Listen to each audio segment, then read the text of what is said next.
સ્વાર્થ. સ્વાર્થ એટલે શું?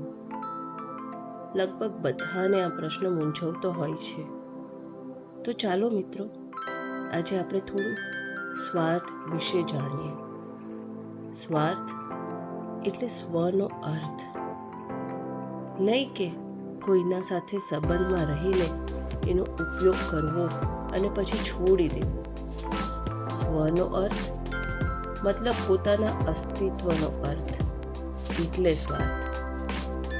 સ્વાર્થ શબ્દનો કંઈક આવો અર્થ થાય, પણ વ્યવહારિક રીતે જોઈએ તો પોતાની જાતને ઓળખવા, પોતાની જાતને ખુશ રાખવા, લોકો ગમે તે કરે તેનાથી તે સ્વાર્થી નથી કહેવાતું.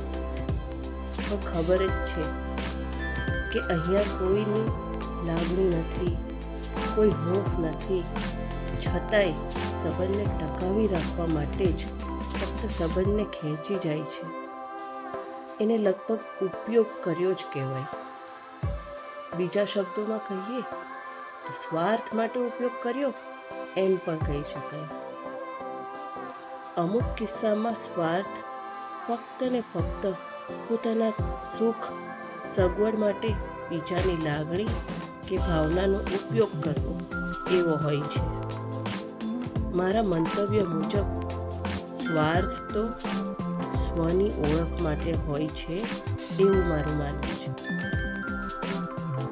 અમુક લોકો સંબંધ ન ટકે કે સંબંધમાં સરખી રીતે ન ટકે તો સામેવાળા વ્યક્તિને સ્વાર્થી કહી દેતા હોય છે.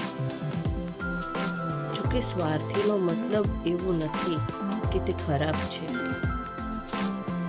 એ વ્યક્તિ પોતાની ખુશી માટે વિચારે કે આનાથી મને ખુશી મળે છે, આ વ્યક્તિ સાથે રહેવાથી મને ખુશી મળે છે, તો એ વ્યક્તિને કહી શકે છે કે તારી સાથે રહેવાથી મને ખુશી મળે છે.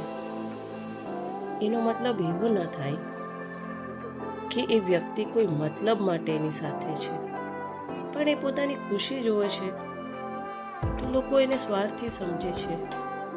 પણ ખરી રીતે સ્વાર્થી શબ્દનો અર્થ શું થાય એ આ વાંચ્યા બાદ સારી રીતે તમે સમજી શક્યા હશો. Thank you, thank you, thank you.